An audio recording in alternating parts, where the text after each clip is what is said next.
The Chicago Blackhawks are reportedly right in the mix to land JJ Peterka, but do they have the pieces to get a deal done with the Buffalo Sabres?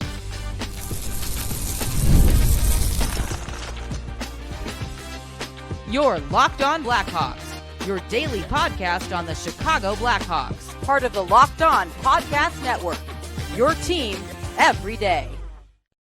What's crackin', Blackhawks fans? Welcome back to another episode of Locked On Blackhawks, part of the Locked On Podcast Network, your team every day. As always, I'm your host, Jack Bushman. Go and check me out on X at Jack Bushman2, but make sure to follow my Strictly Blackhawks account at Talkin' Hockey. That way you don't miss out on any of the latest Blackhawks news and updates. Happy Friday, everyone. Hope everyone's start to their weekend is going wonderfully. Super spicy show on tap here today. And starting things out, let's get into a conversation around Buffalo Sabres winger JJ Peterka, who's currently up for a new contract as a pending restricted free agent, and also reportedly not very happy with his current situation with the Buffalo Sabres. Not all that uncommon of a theme in the Sabres organization right now is not a lot has been going good for them these last couple of seasons. And according to Frank Saravalli on his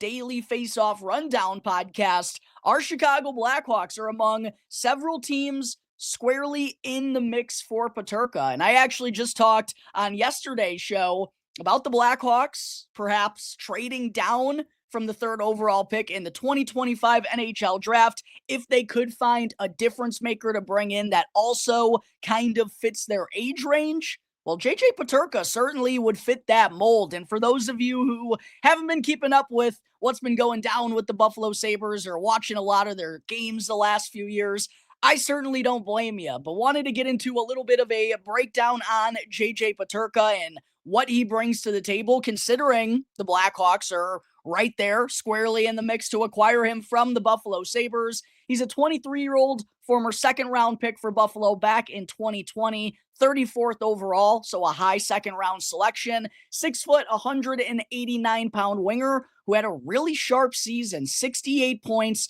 27 goals and 41 assists in 77 games this past year, and also had 50 points the year prior, 28 goals and 22 assists in 82 games. So back-to-back 27-point season, 27 goal seasons, nice uptick in his playmaking this year, nearly doubling his previous season totals in assists. He's got some decent size to him at 6 foot. He's a decent skater who plays well off of the rush and just has an overall good offensive makeup, nice hands, more skill on the wing. So definitely fits a lot of the traits the Blackhawks have been looking for. So definitely makes a lot of sense for GM Kyle Davidson to be calling up Kevin Adams to see what the asking price is on this guy. But with Peterka being up for a new contract as a restricted free agent, certainly makes him a candidate to be susceptible to an offer sheet here this summer. And from a Blackhawks perspective,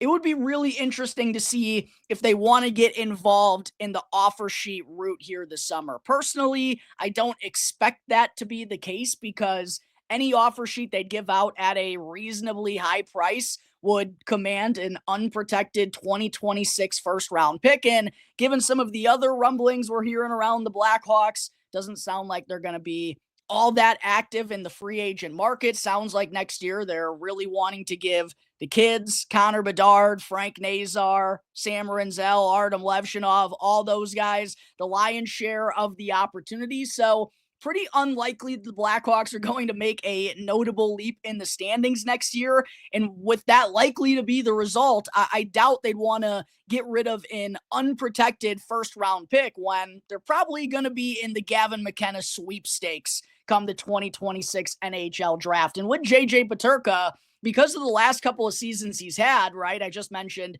68 points in 77 games this past year, 27 tucks, 41 assists, really sharp season for a 23-year-old. He's expected to command somewhere around $7 million on his next deal. And what's interesting about that $7 million number in particular is that's what kind of splits a huge difference in offer sheets because a contract of 4.6 to 7.02 million per year would command an unprotected first and unprotected third round pick in return for a contract of that magnitude. But if it's higher than 7.02 million, then the return in an offer sheet for Buffalo, in this instance for Peterka, would be an unprotected first, an unprotected second, and an unprotected third round pick in the 2026 NHL draft. I just don't really think the Blackhawks, again, for many different reasons, would want to go that route. So I don't expect them to be all that involved in offer sheets this summer. However, they could definitely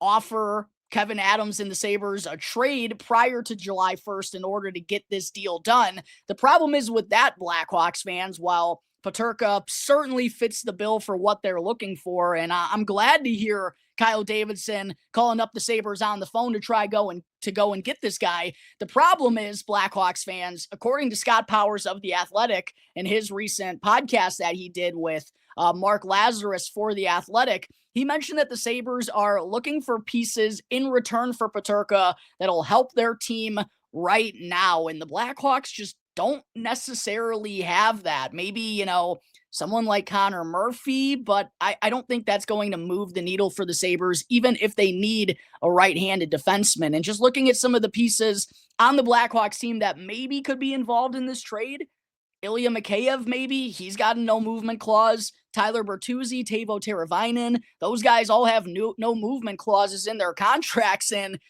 considering what's been going on in Buffalo, they haven't, made the playoffs in 14 years. I would not be surprised for the Sabres to be one of those teams on all three of those no movement clauses. So it's just really hard to find pieces on the Blackhawks roster that are available for trade that would interest the Sabres enough to go and get this deal done. Now, because Peterka is very unhappy, and Saravalli's even mentioned that he really believes a deal is going to get done between now and the NHL draft involving Peterka, it's just hard to see the Blackhawks. Are they going to offer Frank Nazar? No, he's not on the table. Are they going to offer Sam Rinzel or Artem Levshinov? No, those guys probably aren't on the table. And again, I just mentioned all the other guys who maybe could go and help the Sabres win right now. They have no movement clauses. So I just don't see necessarily an ideal fit between these two sides. I do wonder, though, if the Blackhawks offer the Sabres the third overall selection in exchange for Peterka,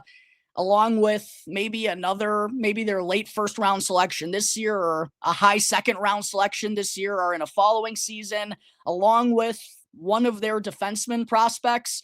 They're pretty thin on the right-hand side, but again, I don't see Artem Levshinov or Sam Rinzel being involved in this deal. And on the left-hand side, they're pretty deep at that position. So it's just hard to see a deal working between the Blackhawks and the Sabres involving JJ Peterka. But I give GM Kyle Davidson a lot of credit for picking up the phone and making a call here, because Peterka is someone who fits their age range, who would provide a lot of skill on the wing, plays a good transition style, and has a well-versed offensive skill set, right? Like, checks a lot of boxes that the Hawks are looking for.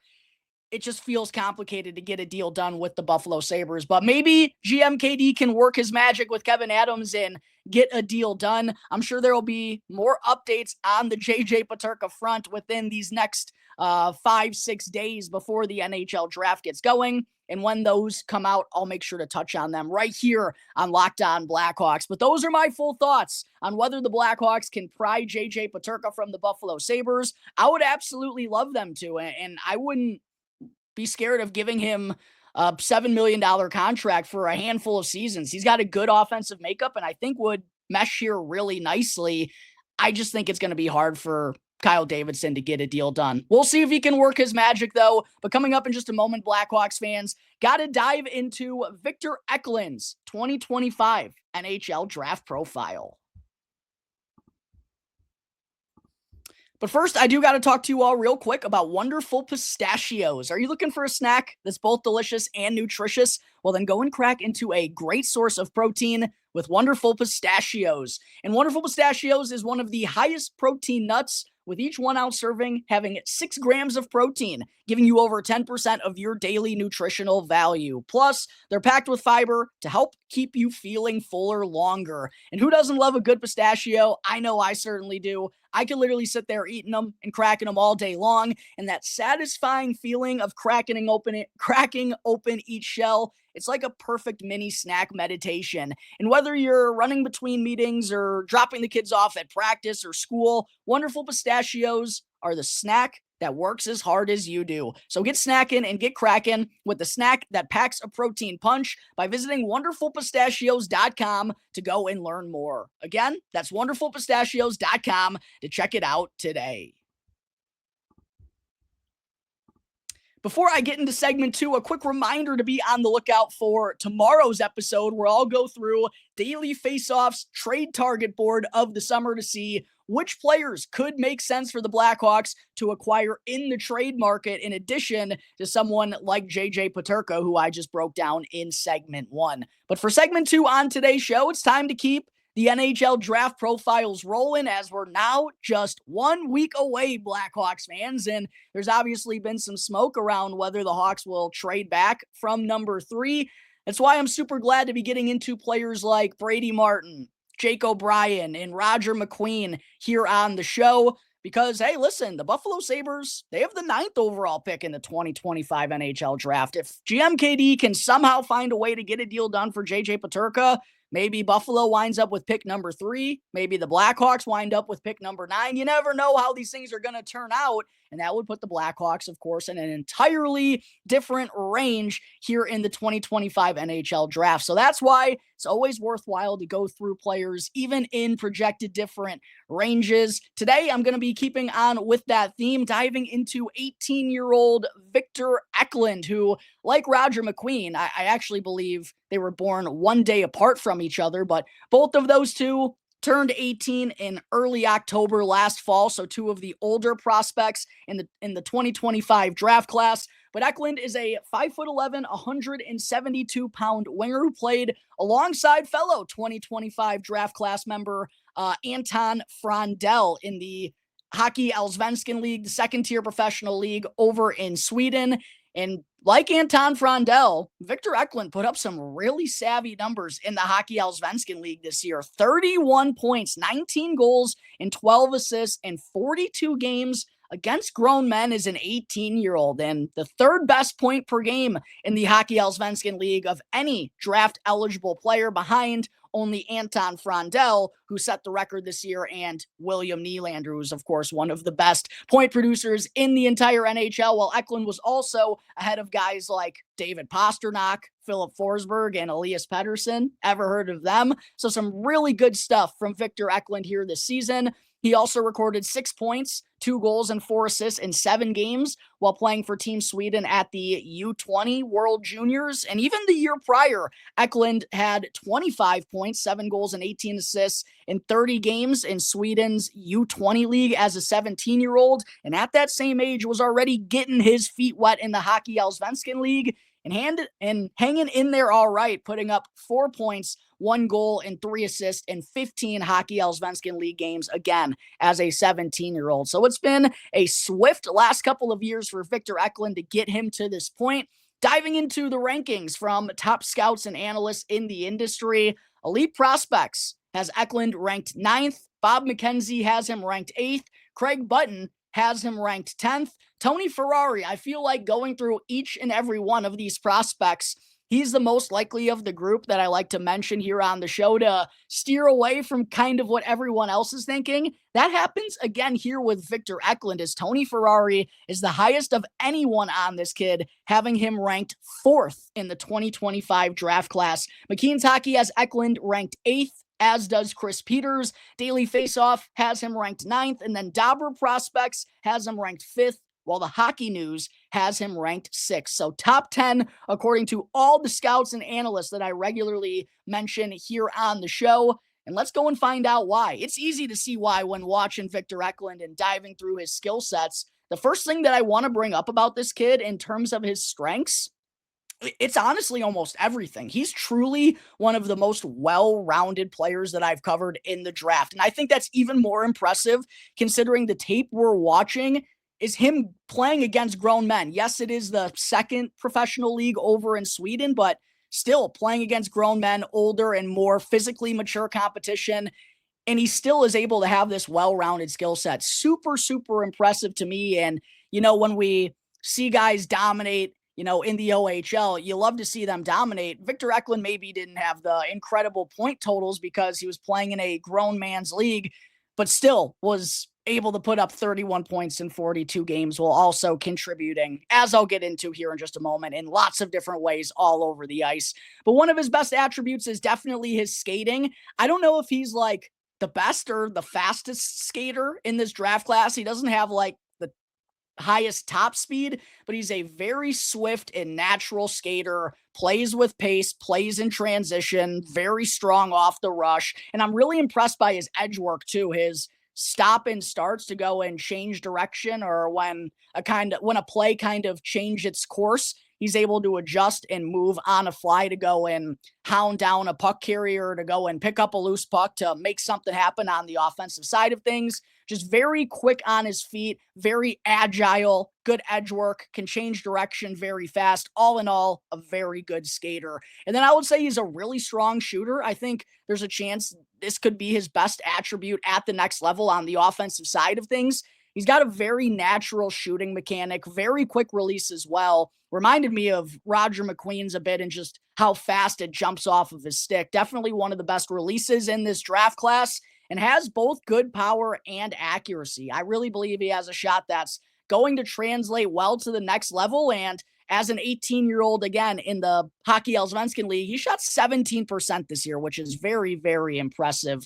And then in terms of his playmaking, I think he has overall really high hockey IQ blended with good vision. That's generally how he gets it done with his playmaking. He just sees the game well, makes really good breakout passes and really good reads, really good stretch passes as well to turn defense into offense. And then along with his edge work, he's really good along the boards and below the goal line. Does a really good job of finding teammates out front, going from low to high, or bringing it back to the point, giving it to his defenseman. Like, plays a game that's going to move well in the NHL. He's already natural on the cycle, going from low to high and stopping and starting to turn and give himself, that extra second to make a play happen and recognize what's happening out there on the ice. Just a really savvy overall offensive makeup here for Victor Eklund. And then he also adds a super high compete level. Like, I firmly believe he has one of the highest motors in the entire draft class.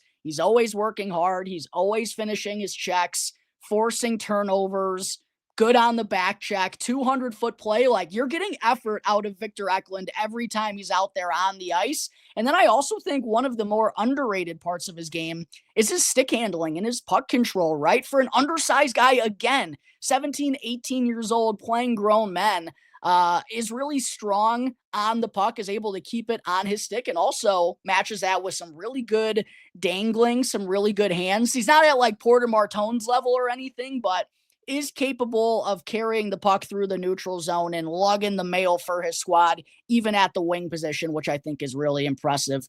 As far as the weaknesses go for Victor Eklund, I'm nitpicking here. The one real knock on his game is the obvious one, and it's kind of why he hasn't been, I don't think, jazzed up as much as I'm kind of jazzing him up here on the show with just 1 week to go before the draft goes down.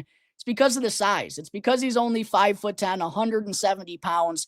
He's absolutely going to have to get stronger and fill out his frame more to be the type of player we want him to be, and to be that true workhorse that I think he can be in a 200-foot game in the NHL. But honestly, Blackhawks fans, if Victor Eklund was 6'3" and played the center ice position, number 3 potentially in this draft class. Like, I don't know what there isn't to like about Victor Eklund's game other than he just doesn't have that size and doesn't play the center ice position. He can get caught up trying to do too much and dangle himself into turnovers. But if I had a nickel for every time I said that about a draft prospect, my background would be looking a lot sicker than it does right here, right now. So no real complaints here about Victor Eklund. I don't know if he has like the highest upside, because the speed isn't like top tier. No real one attribute is top tier, but he does everything very well. So the way I see him projecting out in the NHL, I think he could be a top liner if everything goes correctly for him, but more than likely going to be a second line winger who can both drive play, be a good playmaker, and also provide some good goal scoring. I think he could be a 60 to 70 plus point player, right? Especially if the skating continues to get better. I think he's going to be the type of guy that coaches are going to love and is going to impact the game all over the ice. If the Blackhawks didn't already have a lot of undersized guys, like Victor Eklund would be awesome for the Chicago Blackhawks. And I'm sure GM Katie likes what he sees out of this kid. As far as my NHL comparison for Victor Eklund, I've seen Travis Konechny. I've seen Jesper Bratt, which I think is a really savvy comparison. I really like Jesper Bratt.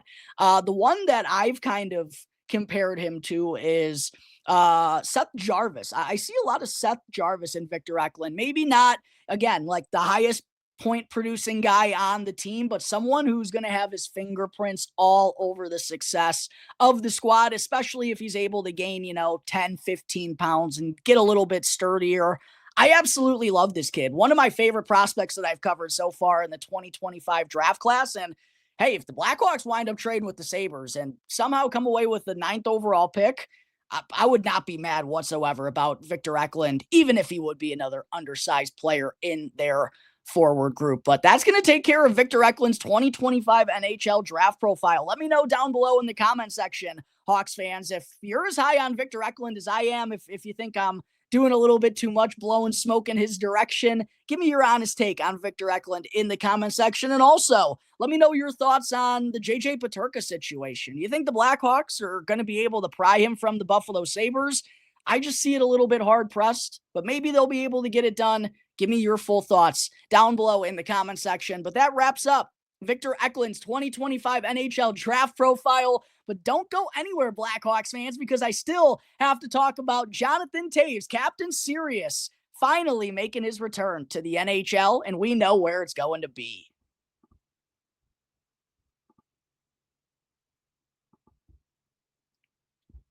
Segment 3, we've known for the last couple of weeks now that Jonathan Toews was officially making his return to the NHL, but now we know where he'll be playing as the former 3-time Stanley Cup champion and legendary Blackhawks captain has joined on, well, it hasn't happened as of yet, but once free agency opens on July 1st, we know Jonathan Toews is going to be signing with his hometown team, the Winnipeg Jets, for the 2025-26 campaign, and it was reportedly down to the Jets and the Colorado Avalanche for where Toews was going to make his return, and funny enough, those have been like two of the primary teams I've mentioned whenever discussing Jonathan Toews and his return here on the podcast, not only like the last couple of months, no, the last few years too, when there have kind of been those rumblings around Taser. Obviously, Winnipeg makes a lot of sense as his hometown team. Colorado, I do think, would have been a really interesting spot as well, and I do think it's fascinating that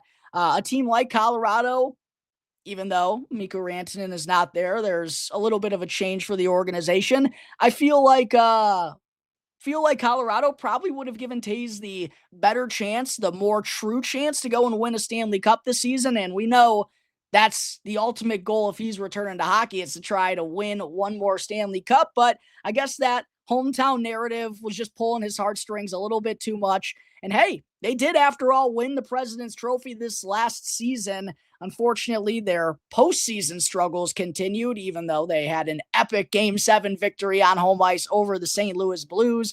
But now Toews is joining them to try and help them get over that postseason hump. But really cool, all in all, just to see this actually happening, right? Like, so many people, I'm sure, doubted whether Jonathan Toews was ever going to play again. I'm sure there were so many people that really were convinced his playing days were over. But here he is in the flesh, signing on with the Winnipeg Jets. And I just can't wait to see Winnipeg come to the United Center to hear the ovation that Jonathan Toews is going to get from the Blackhawks faithful. I'll pay some good money to be in attendance that night. Might have to go and snag a ticket from Game Time extra early, but wanted to read the quote from Toews that he gave out about his return, with him saying, quote, I'm grateful to be making my return to the NHL with the Winnipeg Jets. It's very special to come home and play in front of my family and friends in Manitoba. The Jets have been on the rise over the last few seasons, and I'm eager to join the group and help however I can. And I'm sure Jonathan Toews is even more eager to help in any way that he can because of the nice contract that the Winnipeg Jets gave him. Honestly, I was a little bit surprised by the amount of incentives that Jonathan Toews was given. As I broke down when we first got the news that Toews was going to be returning, I said, well, there is some risk to signing him because you never know what the next day is going to bring. There's probably not going to be that much risk at the same point in time because it's not like Jonathan Toews is going to command very much financially, right? He knows the situation that he's in. He's been, he's made plenty of money throughout his career, so I'm sure he's fine in that category. But I didn't expect the Jets to give him the amount of incentives that they did, and the reaction from the fan base was a little comical. For those of you who don't know what Jonathan Toews got from the Winnipeg Jets, his contract is a baseline of $2 million for the 25-26 season. So he'll get that flat rate. The rest is incentive based on the amount of games that he'll play. What's interesting is there's 5 incentives in terms of the games that he can play. Each of them are for $550,000. 20 games, if he plays that, he'll make an extra $550,000.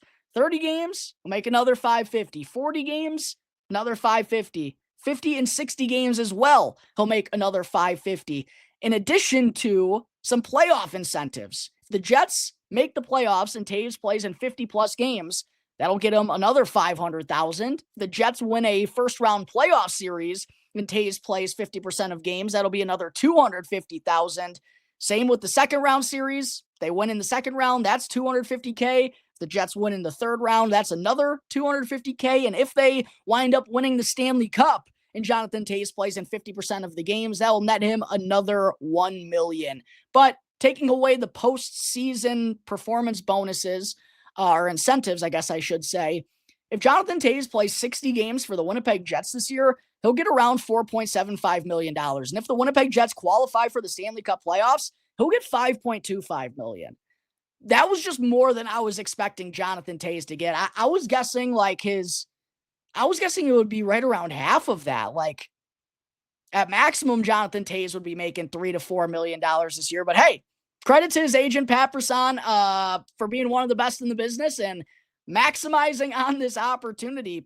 Probably a little bit of an overpay for Jonathan Toews, but if he's providing proper help to the Winnipeg Jets and he helps them get over that hurdle come Stanley Cup playoff time, I don't think anyone will be whining. You all know what I wanted to say. I don't think anyone will be griping about that contract, and in my opinion, it's very well earned by Mr. Jonathan Toews. If the Jets win the first round, he'll make $5.5 million, and if they win the Stanley Cup, he'll net $7 million this year. But regardless of the money, just super cool to see Jonathan Toews, Captain Serious, back in the NHL. We'll be rocking number 19 for those curious with the Winnipeg Jets this upcoming season. Gonna be really interesting to see Taser in that sweater on the other bench, on the other side of the ice at the UC, repping his Winnipeg Jets, his hometown team, facing off against the Chicago Blackhawks. I'm sure that is going to be a very popular ticket that Blackhawks fans are going to be looking for whenever the schedule does get released. But congratulations to Jonathan Toews for not only making his return, but signing on with his hometown team, the Winnipeg Jets, for the 25-26 season. Wishing him all the best throughout the upcoming year and all the battles that he's going to have. Hope his body handles everything well, and hopefully he'll be looking like the Jonathan Toews of old. Should be fun to watch. But that's going to take care of today's episode of Locked On Blackhawks, everyone. As always, thank you all again for joining me on the show. Be sure to go and follow Locked On Blackhawks for free wherever you may be listening to your podcast, and to subscribe to Locked On Blackhawks on YouTube. That way, you can get the latest episode as soon as it becomes available each and every day. As always, I'm your host, Jack Bushman. Follow me on X at JackBushman2. Make sure to check out my Strictly Blackhawks account at Talkin' Hockey. Enjoy the rest of your weekends, everyone. I'll see you next time. on the Locked On Blackhawks podcast, part of the Locked On Podcast Network, your team every day.